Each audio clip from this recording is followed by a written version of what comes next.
কয়েকদিন ধরে বাংলাদেশ ভারত সীমান্তে বিজিবি বিএসএফ উত্তেজনা চলছে। সীমান্ত রক্ষার্থে যদি বাংলাদেশি সেনা মারা যান তাহলে তারা বিশেষ কোনো ফজিলত পাবেন কিনা, খুবই গুরুত্বপূর্ণ প্রশ্ন।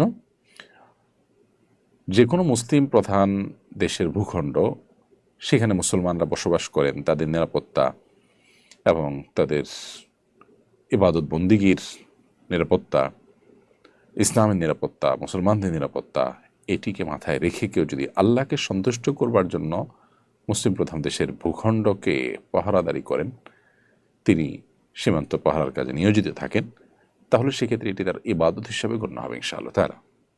কিন্তু উদ্দেশ্য হতে হবে আল্লাহ সুবহানাহু ওয়া তাআলার সন্তুষ্টি।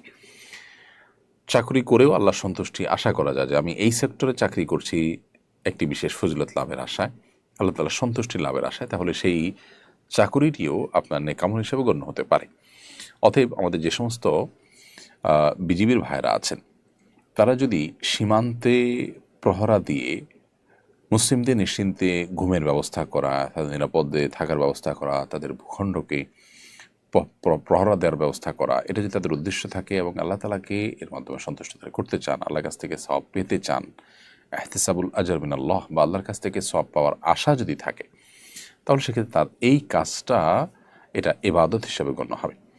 এবং ইবাদত হিসাবে গণ্য হওয়ার কারণে এর মাধ্যমে তিনি আল্লাহ সুবহানাহু ওয়া তাআলার কাছ থেকে আজর পাবেন। যেমন একটি হাদিস রয়েছে, নবী সাল্লাল্লাহু আলাইহি ওয়াসাল্লাম বলেছেন যে মুসলমানদের ভূখণ্ড এর নিরাপত্তা বা মুসলমানদের ভূখণ্ডের পাহারাদারি যদি কেউ করেন রাত জেগে, তাহলে সেটা দুনিয়া এবং দুনিয়ার মধ্যে যত কিছু আছে এর চাইতে উত্তম হবে।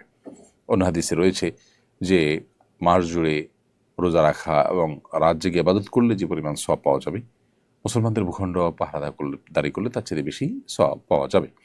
এভাবে বিভিন্ন রকমের ফজিলতের কথা বর্ণিত হয়েছে যারা মুসলমানদের প্রহরার কাজে নিয়োজিত থাকেন তাদের জন্য। সো সীমান্তে যারা বিজিবি হিসেবে দায়িত্ব পালন করছেন, তারা যদি মুসলমান হয়ে থাকেন, আল্লাহর কাছ থেকে সওয়াবের আশা রাখেন এবং উদ্দেশ্য তাদের এটা থাকে যে তারা মুসলমানদের ভূখণ্ড পাহারাদারি করছে, আল্লাহর কাছে সওয়াব পাবেন তারা, এবং পাশাপাশি অন্যান্য গুনাহের কাজ যদি তারা সাধারণত না করেন, অর্থাৎ সেখানে দায়িত্ব পালন করতে গিয়ে আবার কোনো হারামে লিপ্ত না হন, আশা করা যায় তারা আল্লাহ সুবহানাহু ওয়া তাআলার কাছে সেজন্য আজর এবং বিনিময় লাভ করবেন। এবং এই দায়িত্ব পালন করতে গিয়ে তারা যদি মারা যান, ইনশাআল্লাহ তারা শাহাদাতের মর্যাদা নিশ্চিন্তে লাভ করবেন।